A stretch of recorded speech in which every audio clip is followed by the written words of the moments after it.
Eh bien, bonjour, c'est une grande joie de me retrouver ici parmi vous là-bas, là où vous êtes, dans vos salons. Il n'y a pas beaucoup d'annonces aujourd'hui, simplement, je vous rappelle votre étude biblique ce mercredi. Si vous voulez, vous pouvez contacter Martin pour avoir les places. N'oubliez pas, nous sommes limités à 15 places pour cette étude biblique, donc les premiers qui appellent seront les premiers servis. Si vous aimez ce culte via Facebook, vous pouvez le liker et évidemment le partager comme vous voulez. Ce matin, je vais débuter le culte d'une manière un peu plus spéciale. Un culte qui va démarrer par une vidéo qui est assez longue, va durer plus ou moins 5 minutes. Mais je pense que cette vidéo vaut la peine d'être vue, est porteur de nombreux messages, porteur de nombreux thèmes qui pourraient être abordés lors d'un message ou d'une présidence. Le titre est déjà très explicite. L'Aude à la joie. Regardez et essayez de faire un parallèle avec votre vie chrétienne. Quel personnage seriez-vous? Quel rôle pourriez-vous jouer? Pour moi, cette vidéo est très parleur et peut nous pousser à.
Imaginez-nous un instant, on se retrouve sur la place de Oui lors du déconfinement et on vit ceci ensemble.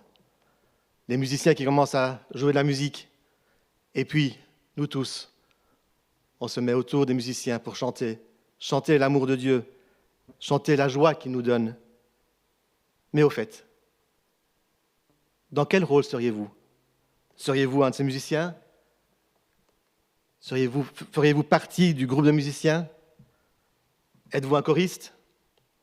Êtes-vous le chef d'orchestre? Ou êtes-vous un spectateur? Mais encore, quel spectateur? Celui qui s'arrête et qui est interpellé? Ou celui qui s'arrête et pense, mais qui sont fous ces gens?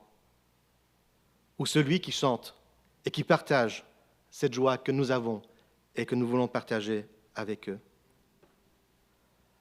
Le mot joie, un mot qui revient 241 fois dans la parole de Dieu. 241 fois. Un thème qui est donc important pour Dieu. Un état dans lequel il veut que nous soyons tous. En ce moment, ce n'est pas facile. Et je sais que maintenant, nous ne sommes pas un, nous ne sommes pas deux, nous sommes peut-être une soixantaine à être connectés et à vouloir chanter ensemble. Alors chantons ensemble.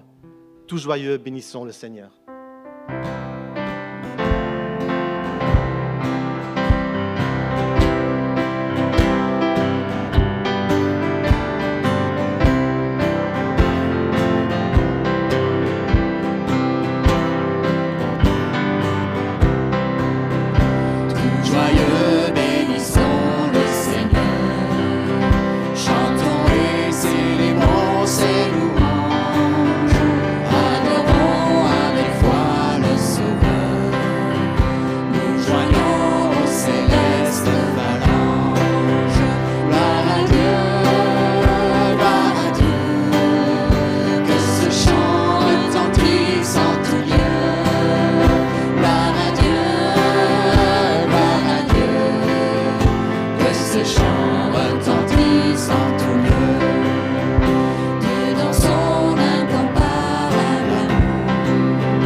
À la fin du culte, je vous invite à bien rester avec nous, car il y aura une annonce spéciale de Martin.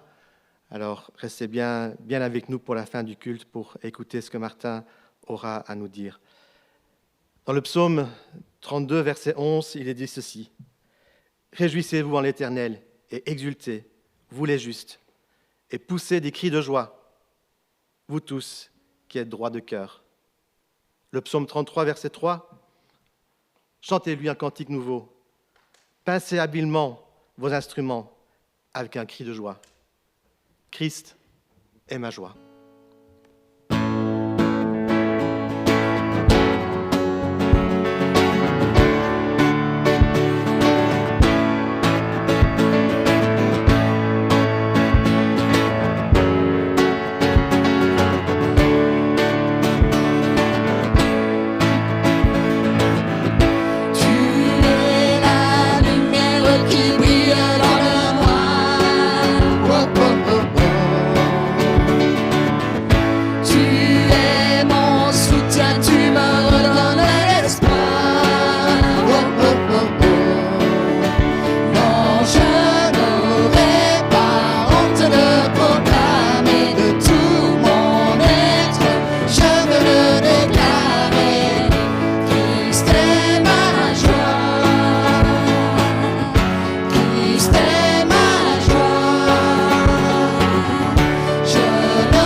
Christ est ma joie.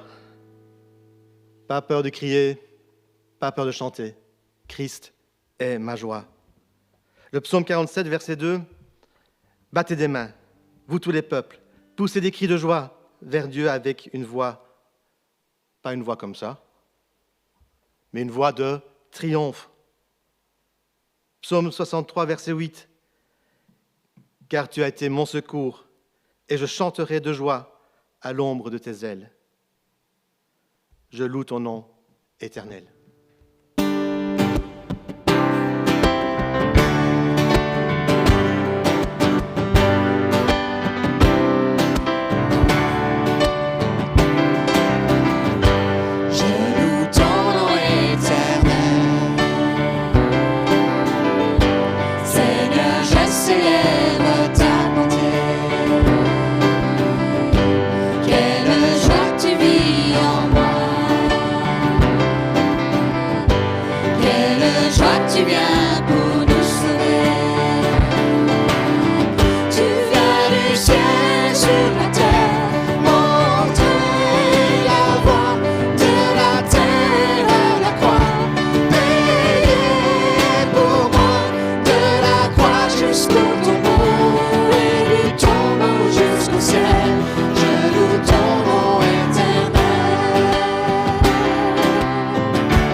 Alors j'espère que vous commencez à ressentir cette joie, même si vous êtes seul chez vous ou à plusieurs dans votre divan. J'espère que cette joie habite en vous. Et nous allons continuer à lire des psaumes. Psaume 66, verset 1, au chef de musique. Cantique, psaume, poussez des cris de joie vers Dieu, toute la terre. Et vous, dans votre divan, poussez des cris vers l'Éternel. Psaume 67, verset 5, que les peuplades se réjouissent et poussent des cris de joie, car tu jugeras les peuples avec droiture et tu conduiras les peuplades sur la terre. Le psaume 81, verset 2, chantez joyeusement à Dieu, notre force, poussez des cris de joie vers le Dieu de Jacob. Et ici, je pense que vous allez pouvoir vous lever, car maintenant c'est jour de joie, jour de victoire.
Notre pasteur a dû s'absenter la semaine dernière pour un voyage obligatoire, donc il n'est pas parmi nous ce matin, mais il a suivi les directives qui nous sont dictées par notre gouvernement et il a enregistré le message qu'il va nous présenter aujourd'hui. Mais avant de lui laisser la parole, avant que vous puissiez l'écouter, j'ai encore un psaume et un texte dans Jérémie à partager avec vous, et puis un chant. Le psaume 119, verset 162. « J'ai de la joie en ta parole, car un homme y trouve un grand butin. » Jérémie, chapitre 15, verset 16. « Tes paroles se sont trouvées devant moi, alors je les ai mangées. Et ta parole a été pour moi l'allégresse et la joie de mon cœur, car je suis appelé de ton nom, ô Éternel, Dieu des armées. » Mon papa est fidèle, suivi du message.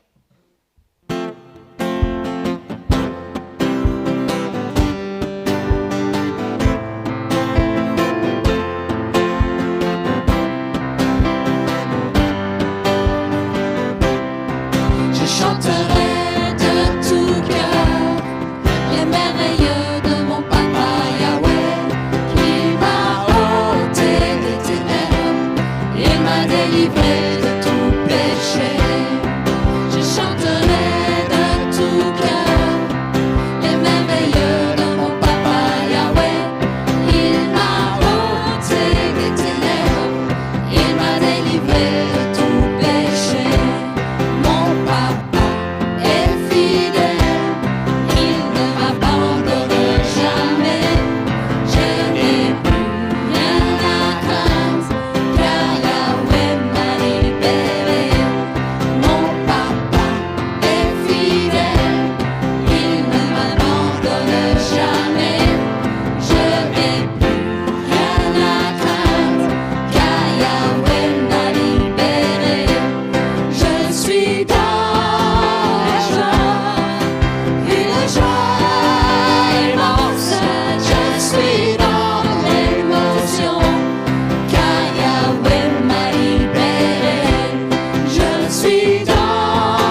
suis dans l'émotion, car Yahweh m'a libéré. Je suis dans la joie, une joie immense. Je suis dans l'émotion, car Yahweh m'a libéré, car Yahweh m'a libéré, car Yahweh m'a libéré.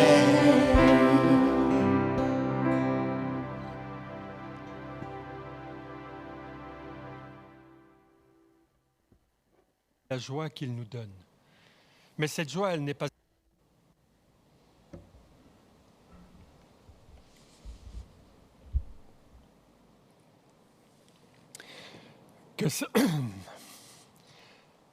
que ça fait du bien d'être ensemble, de se réjouir dans le Seigneur, de chanter la joie qu'il nous donne.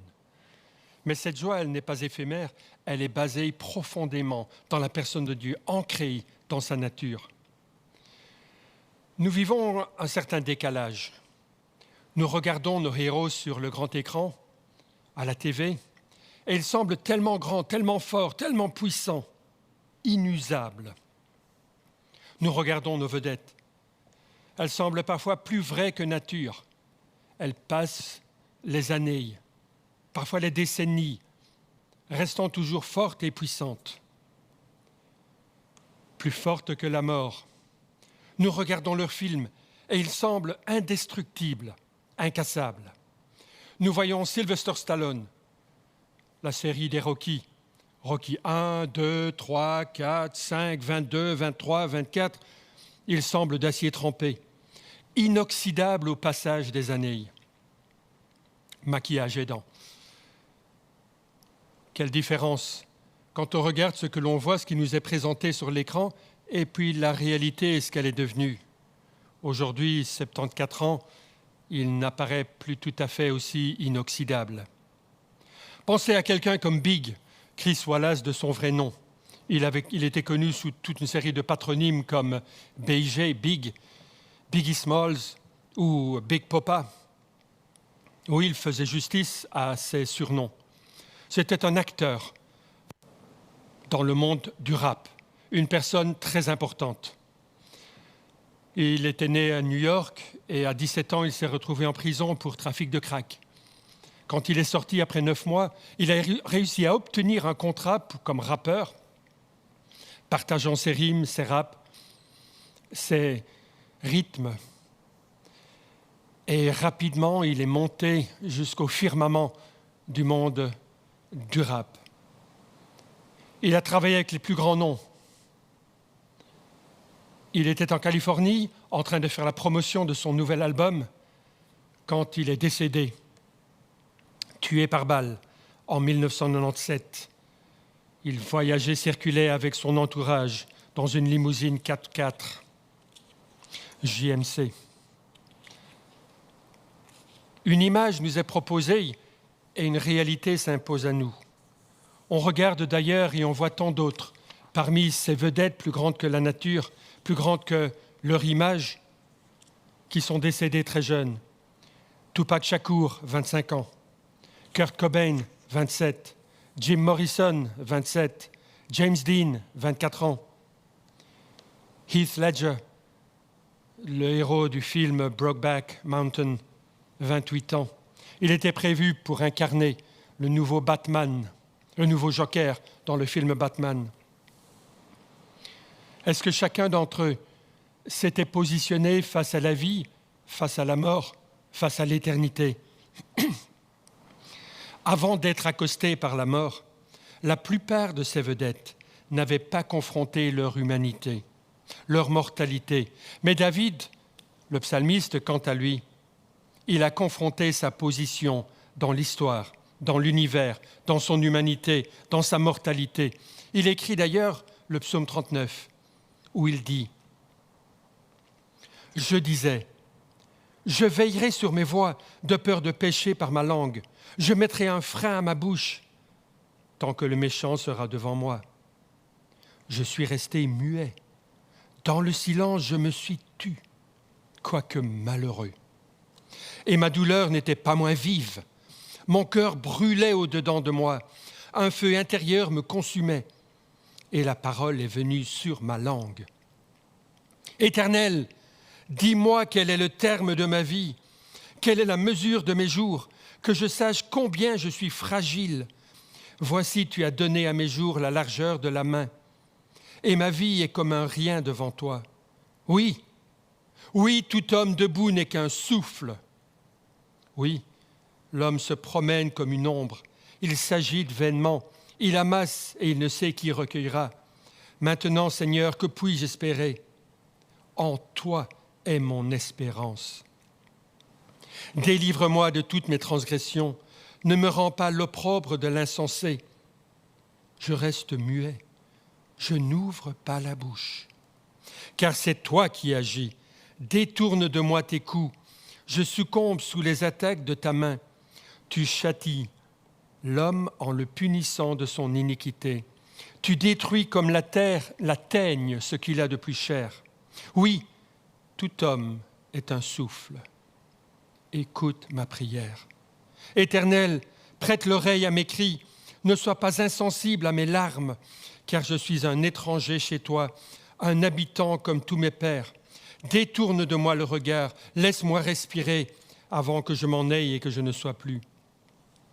David s'exprime, il vide son cœur. Son but est que Dieu, par son œuvre, vienne dans l'âme, dans la souffrance de la personne. Il va l'amener spirituellement à appréhender le caractère éphémère de ce qui est humain et terrestre, dans les dimensions morales et pratiques. Il va réaliser que sa propre personne n'est qu'une vapeur parmi les choses périssables. Il fait de moins en moins cas de lui-même pour se donner à Dieu. On pourrait s'écrier avec David, « La vie est injuste ». Qui est d'accord? La vie est injuste. Je disais, je veillerai sur mes voies, de peur de pécher par ma langue. Je mettrai un frein à ma bouche. David a tout fait, il faisait tout pour mettre Dieu de son côté. C'est cette idée que la vie est injuste, et dès lors, il me faut un truc, quelque chose pour équilibrer. J'ai besoin d'un allié, j'ai besoin de quelqu'un qui va me protéger. Je veux faire un deal avec Dieu. Et le psalmiste a essayé de garder le silence par rapport à ses souffrances, malgré les incrédules, ceux qui le regardaient, de peur que, par ses paroles, il n'offense Dieu. Il voulait garder Dieu de son côté, alors il se taisait de ses souffrances. Par soumission, il a été silencieux tout un temps, mais la douleur violente et brûlante en son cœur, enflammée par ce sentiment de râlerie qui émergeait de lui, la mauvaise humeur, ce que certains appelaient la bile, concernant sa situation malheureuse, toutes ces choses vont le pousser à ouvrir la bouche. On pourrait dire qu'il souffre d'une attaque sévère de « Mais qu'est-ce que j'ai fait au bon Dieu pour mériter ça ?» N'est-ce pas une des expressions que l'on entend souvent autour de nous? Qu'est-ce que j'ai fait au bon Dieu pour mériter ça? J'avais pensé qu'être un bon petit soldat m'apporterait sa bénédiction, la protection contre mes ennemis, la faveur de Dieu sur ma vie. C'est une approche un peu transactionnelle de l'humain avec Dieu. Je te donne ce que tu veux, je te fais plaisir, alors tu me fais plaisir. Je suis gentil avec toi et je m'attends à ce que tu sois gentil avec moi. J'ai été gentil avec toi, alors tu devrais être gentil avec moi. J'ai lu ma Bible, alors j'ai fait un généreux don de 20 €, alors j'ai même témoigné, j'ai jeûné 2 jours, alors regarde où j'en suis maintenant. Comme si Dieu était dans le transactionnel. D'ailleurs, je me disais hier, si je lis ma Bible, honnêtement, qu'est-ce que ça fait vraiment à Dieu? Est-ce qu'il a besoin que je lise ma Bible? Non, le bénéfice est mien. Quand je lis l'Écriture, c'est moi qui en retire du bénéfice. Ce n'est pas des bons points que j'accumule auprès de Dieu, comme sur certaines cartes de fidélité, et après je viens pour obtenir les résultats de mes bons points. Oh, ça marche dans l'autre sens aussi. Des fois, on se dit, Dieu ne va pas me répondre parce que je n'ai pas bien lu ma Bible. Ou Dieu ne va pas me répondre parce que je n'ai pas beaucoup prié cette semaine. Dieu ne va pas me répondre parce que je n'ai pas assisté au culte dimanche matin. Nous sommes dans une relation transactionnelle. Je donne, je reçois. Si Dieu est simplement une assurance vie, alors je paye mes primes et je touche. Si Dieu est une assurance joie, je m'attends à toucher des dividendes. Si Dieu est une assurance bonheur, je demande, j'exige la jouissance. Si Dieu est une assurance éternité, je veux l'usufruit aujourd'hui avec le produit fini que je recevrai plus tard. Il n'y aura jamais assez de termes dans les contrats pour assurer le résultat que je veux. Que requiert Dieu d'ailleurs pour une opération transactionnelle? Est-ce que je peux gagner la bénédiction de Dieu? Est-ce que je peux acheter la bénédiction de Dieu? Est-ce que je peux obtenir par mes actions le salut? La Bible est tellement claire tout au long. C'est par la foi que nous sommes sauvés. Cela ne vient pas de vous, c'est le don de Dieu. Ce n'est point par les œuvres, s'écriait l'apôtre Paul, afin que personne ne se glorifie. Un don de Dieu. Non, Dieu n'est pas dans le transactionnel. Il est le Tout-Puissant, le Maître de l'univers. Il donne, il ne vend pas. Il donne, il n'échange pas. Dieu ne s'est jamais présenté comme notre propre Dieu à tout faire. Notre bon génie qui sort de la lampe pour réaliser nos 3 vœux. Notre garantie d'une vie tranquille. Notre gris-gris porte-bonheur. Il s'est présenté comme Dieu le Tout-Puissant, l'Éternel, l'Immuable. Oui, il offre le salut et il demande que nous le suivions. Je repensais à la famille Ten Boom, une famille de chrétiens engagés. Ils habitaient dans une ville aux Pays-Bas. Et là, durant la Deuxième Guerre mondiale, ils se sont mis à cacher chez eux des Juifs qui étaient pourchassés par les nazis. Ils avaient construit un faux mur et derrière, il y avait une possibilité de cacher toute une série de Juifs en fuite. On se dirait, Dieu, il est content de les voir agir comme ça, il va les protéger. Mais un jour, il y a descente de la Gestapo et ils sont emmenés, le père, les 2 filles, ils sont emmenés. Camp de concentration. Le père va y laisser la vie, si je ne me trompe. D'innombrables moments de souffrance. Qu'en est-il de la relation transactionnelle? Et Corrie Ten Boom, une des filles, va mettre sa foi en Dieu profondément. Après des moments de rébellion, elle va se rendre compte que Dieu n'est pas là dans une relation transactionnelle. Il est Dieu et il veut remplir son cœur. Même là, dans le camp de concentration à Ravensbrück, il veut remplir son cœur. Dieu n'est pas là pour nous donner des bénédictions en réponse à notre obéissance. Dieu n'est pas à notre service. Nous sommes à son service. La vie est injuste, mais Dieu est juste. La vie est injuste, la vie est un souffle. Je voulais une transaction pour assurer ma vie, mais cela ne fonctionne pas. J'ai considéré ma vie et je me suis rendu compte, s'écrie le roi David, que ce n'est pas très lourd. Délivre-moi de toutes mes transgressions, dit-il. Ne me rends pas l'opprobre de l'insensé, je reste muet, je n'ouvre pas la bouche, car c'est toi qui agis. Détourne de moi les coups, je succombe sous les attaques de ta main. Tu châties l'homme en le punissant de son iniquité. Tu détruis comme la teigne ce qu'il a de plus cher. Oui, c'est sa conclusion, tout homme est un souffle. Écoute ma prière éternelle, prête l'oreille à mes cris, ne sois pas insensible à mes larmes, car je suis un étranger chez toi, un habitant comme tous mes pères. Détourne de moi le regard, laisse-moi respirer, avant que je m'en aille et que je ne sois plus. Qu'est-ce que ma vie? C'est la question sur laquelle David s'attarde. Sur quoi est-ce que ma vie a été construite? Quelle est la valeur, le poids de ma vie Qu'est-ce que j'ai accumulé?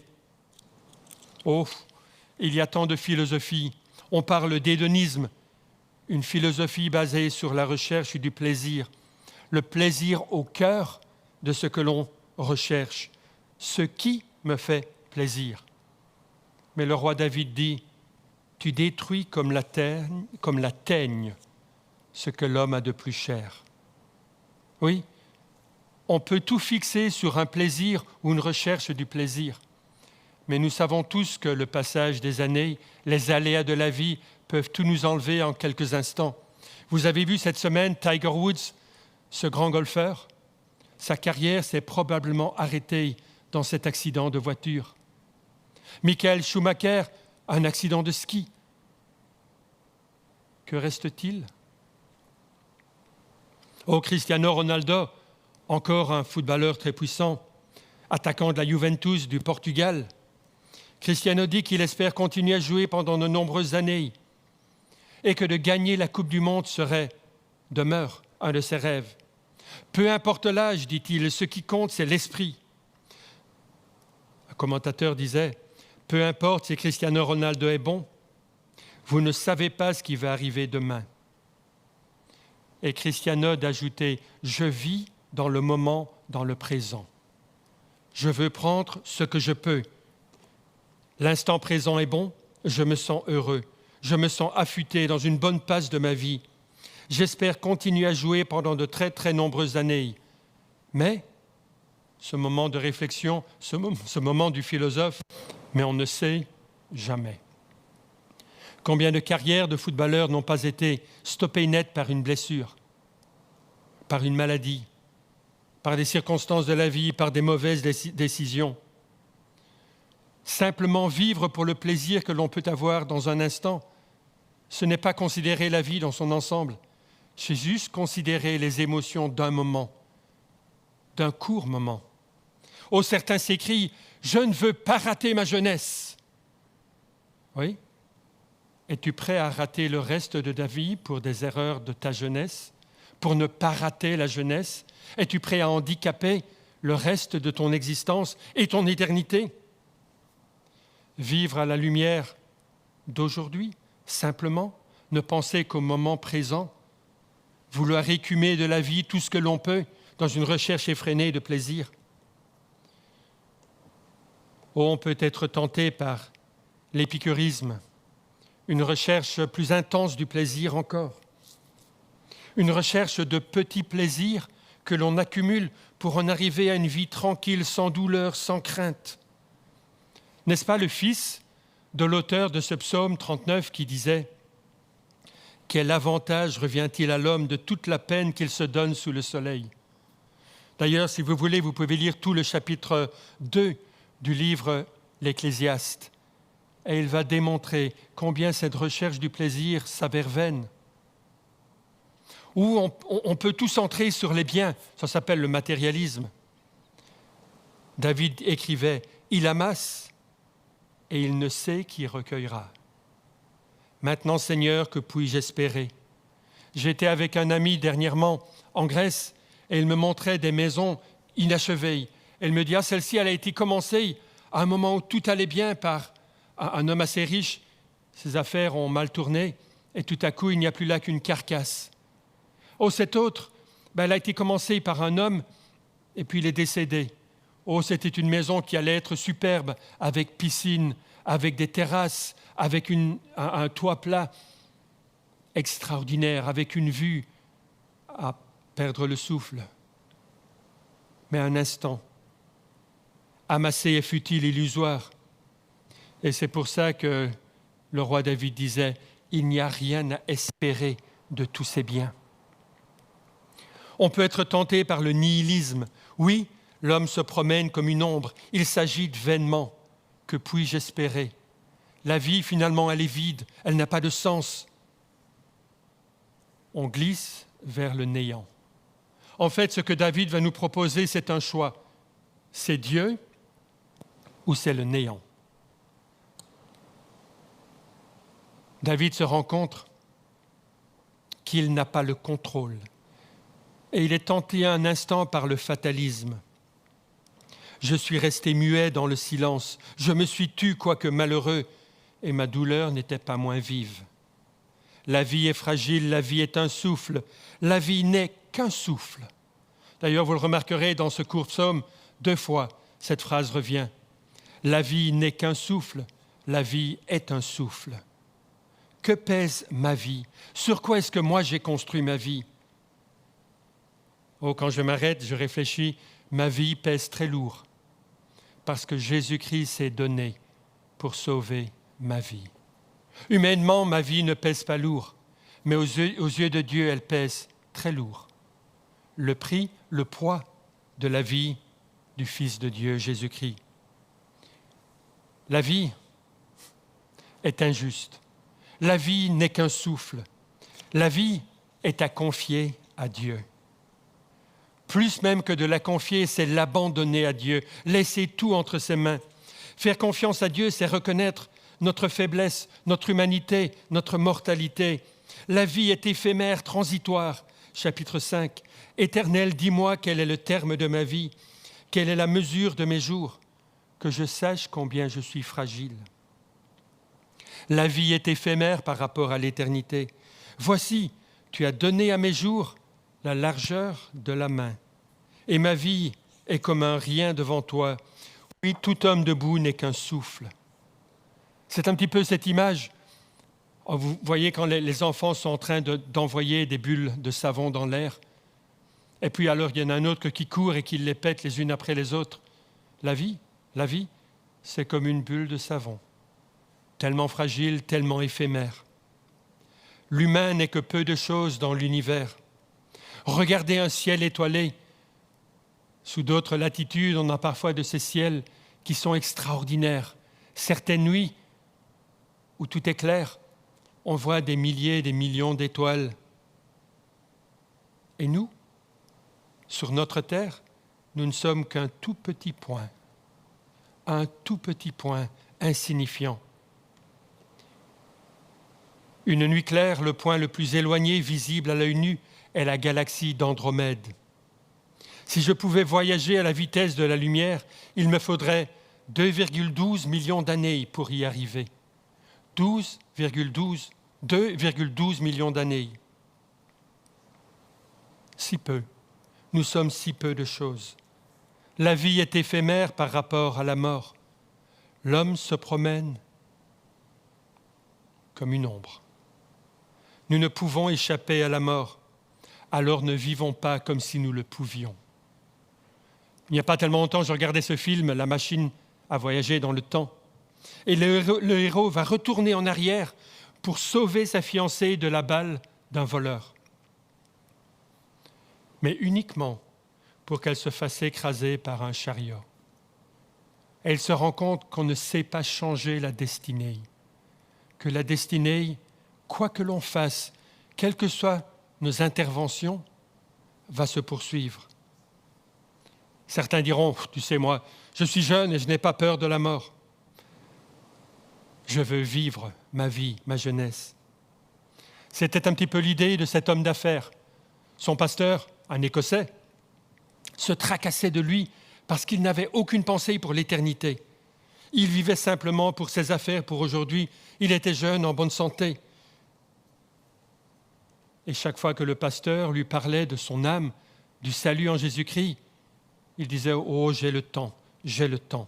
Un jour, le pasteur est venu rendre visite à son paroissien sur son lieu de travail dans ce bureau.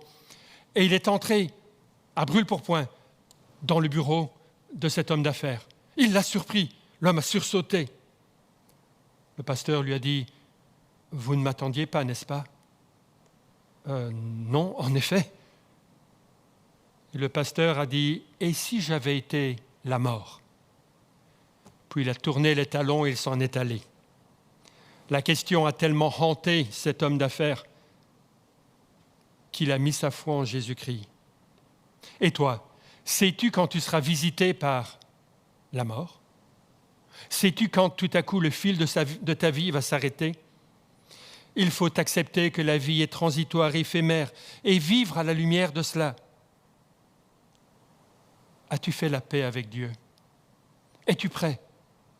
Sais-tu quand le fil de ta vie va être coupé? Non, comme moi, tu ne le sais pas. Mais moi, j'ai choisi d'être prêt pour le jour où Dieu couperait le fil de ma vie. Faire confiance à Dieu, c'est reconnaître notre faiblesse et notre humanité. Faire confiance à Dieu, c'est un choix. J'aime ce verset, c'est le 8b dans le psaume. Il est vraiment au centre du psaume. David s'exclame, « Maintenant, Seigneur, que puis-je espérer? En toi, j'ai mis mon espérance. » C'est vraiment le cœur du psaume. « En toi, j'ai mis mon espérance. » C'est un choix que David a fait. Il n'est pas tombé dedans. Il n'a pas glissé dans la foi. Il a choisi. Au vu de ses circonstances, au vu de la vie, au vu de tout ce qu'il avait vécu, il dit « J'ai choisi de mettre ma foi en toi. Mon espérance est en toi. » Mettre notre confiance en Dieu, c'est construire sur un fondement solide. Il y a tellement de fondements friables, on en a parlé, recherche du plaisir, recherche des biens matériels, recherche de l'honneur. Qui a déjà été déçu dans une de ces recherches? Qui a déjà été déçu par ceux qui sont autour de lui? Un ami d'école qui nous a trahis à un moment spécial, une amie, une confidente, des collègues au travail, l'argent qui tout à coup s'évapore, disparaît. Bien des gens dans notre pays pensaient que leur avenir était assuré, avec un restaurant qui marchait bien, avec un théâtre qui était plein week-end après week-end. Et puis tout à coup, la source de cet argent s'est tarie. Le gouvernement tarde à rouvrir. Et cet argent qui était là assuré ne l'est plus. Qui a déjà été déçu par un proche. Oh, je repensais à DSK, qui est passé du pinacle à la débâcle. Un orateur recherché, directeur du FMI, était tout à coup un scandale, vient arrêter net, briser net sa carrière. Sur quoi basons-nous notre foi, notre assurance? Oh, c'est tellement facile de construire sa sécurité ailleurs. On peut parfois dire, mais moi, Dieu, il est au centre de ma vie. Mais on construit toutes sortes de choses hors de Dieu. C'est facile d'ériger ses priorités ailleurs. Oh, parfois on se dit, ma famille, c'est ce qui est le plus important. Mais même notre famille ne peut pas être plus importante que Dieu, que son royaume. Faire confiance à Dieu, c'est un choix. Faire confiance à Dieu, c'est parfois le seul choix qui reste. Je laisse tout entre tes mains. C'est ce que David disait. Il y a un choix, Dieu ou le néant. Certains, lorsqu'ils ont rejeté Dieu, n'ont plus que le néant. Pensez à la fin de la vie de Nietzsche. Il va mourir d'une pneumonie après avoir sombré dans la folie. Sartre, qui se plaisait à déblatérer, à rejeter Dieu. Camus, un accident de voiture ou peut-être un suicide. Mais toi choisis la vie, repousse le néant, choisis Dieu, mets ta foi en lui. Construisons nos espoirs, nos plans, nos envies avec lui. Mettons en lui toutes nos valeurs, tous nos espoirs. Que ce soit pour notre travail, notre famille, nos enfants, nos petits-enfants, nos arrière-petits-enfants, construisons nos espoirs en incluant Dieu, en construisant sur lui. Préparons-nous. Et c'est ce que David doit faire, aussi à la discipline de Dieu. Les épreuves sont très souvent un instrument du Seigneur dans nos vies. Oui, c'est OK de demander à Dieu d'enlever les épreuves, et David va le faire dans ce psaume. C'est OK d'écrire nos lamentations à Dieu. Mais une fois écrite, une fois partagée, il faut passer au-delà. Il faut réaffirmer notre foi. Il faut amener notre cœur soumis devant Dieu. Laissez-moi conclure. Quelle est ta place dans l'univers? Est-ce que tu te rends compte que nous sommes juste une toute petite parcelle de cet univers? Nous sommes insignifiants du point de vue physique, mais nous avons une tellement grande valeur aux yeux de Dieu. C'est Dieu qui nous donne notre valeur, parce qu'il nous aime et qu'il a donné son Fils pour nous. Sur quoi est-ce que nous allons construire notre vie? Quand tout fout le camp, à quoi est-ce que je vais m'accrocher? Quelles sont les valeurs les plus importantes pour moi? C'est au moment des choix que l'on voit les valeurs. Oh, j'entends parfois l'un ou l'autre qui dit « Oh, tu sais, moi, je préfère ne pas être dans le tour de rôle du nettoyage, de l'école du dimanche, de la garderie, de la banque alimentaire, car je ne veux pas me sentir tenu et obligé. » Quelque sorte, ma liberté est plus importante que de pouvoir servir. Ce sont dans ces moments de choix que l'on voit quelles sont vraiment nos valeurs. Et si 2021 était l'année durant laquelle j'investissais en Dieu? Déjà 2 mois se terminent aujourd'hui. Est-ce qu'il y a un cap à rectifier? Est-ce qu'il faut reprendre la boussole et diriger notre navire vers Dieu? Écoutons ce que le Saint-Esprit veut nous dire. Il y a une dizaine de jours, j'ai dû abandonner quelque chose dans ma vie que j'aimais, qui m'était profitable, mais qui n'était pas bon pour ma relation avec Dieu. Est-ce que ça a été un combat? Certainement. Mais au bout du compte, quand on est chrétien, Dieu gagne, parce qu'il est le maître et le souverain. Pourquoi Dieu détruit-il parfois ce qui nous est précieux? Parce que nous y investissons trop de nous-mêmes. Cela prend nos pensées, cela nous préoccupe, cela devient le cœur de notre vie. Alors il l'enlève pour que nous ayons des espoirs solides, fondés en lui et stables. Comment vais-je cette année investir pour l'éternité? Amen.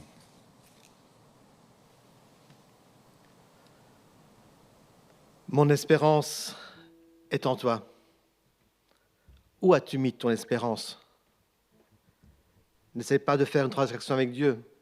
Lui est la solution et est le choix. Ne restez pas dans le néant. Mettez votre foi en lui. Et nous pourrons tous chanter ceci. Toute ma vie est entre tes mains.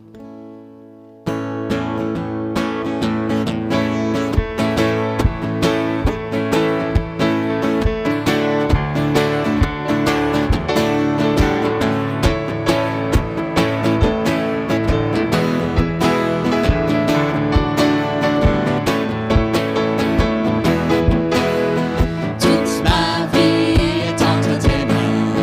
Toute ma vie est entre tes mains. Les jours, mes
laisser maintenant la parole à Martin.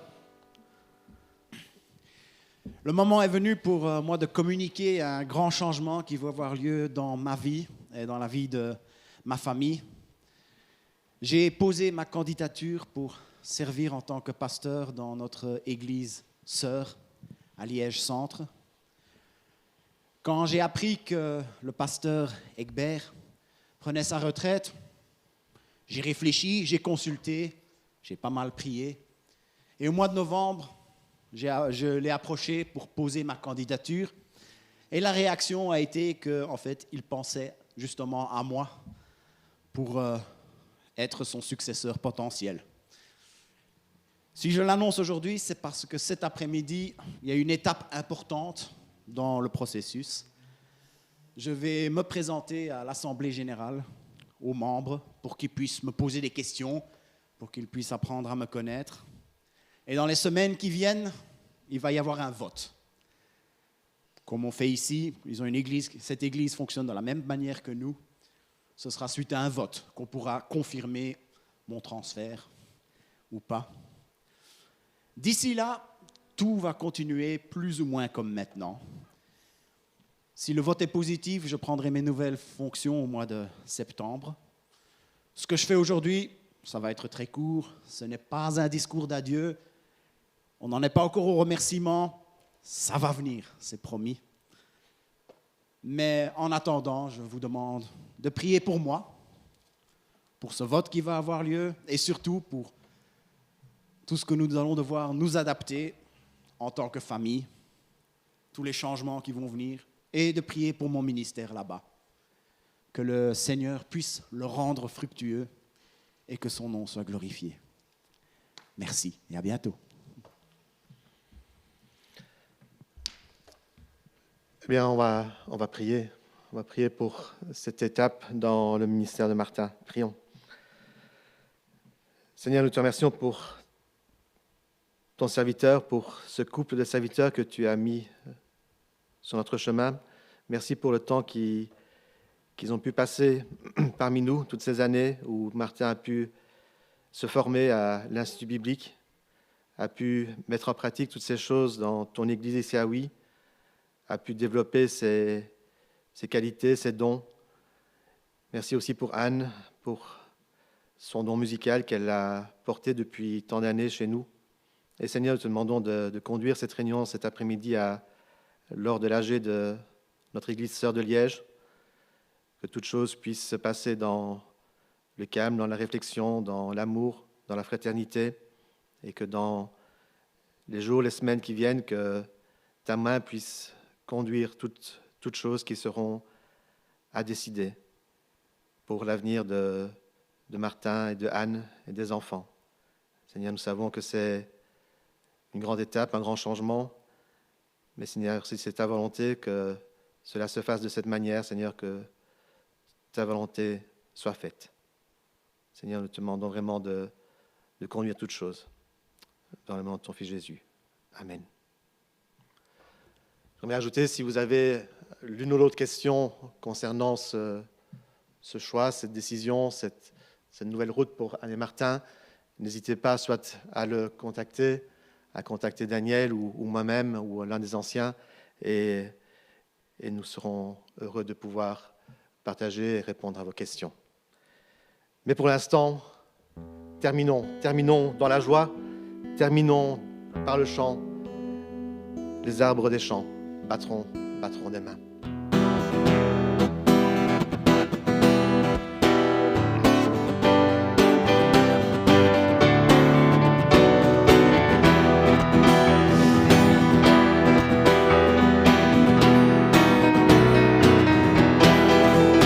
Bondirez de joie, marcherez en paix. Montagnes et collines éclatez de joie, et la nature entière, et tous les arbres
Je termine avec un verset que j'ai déjà lu, mais qui me semble important. J'ai de la joie. J'ai de la joie en quoi? J'ai de la joie en ta parole, comme un homme qui trouve un grand butin. Alors cherchez ce grand butin avec joie et nous nous retrouverons la semaine prochaine au même endroit et à la même heure. Passez une bonne semaine. Amen.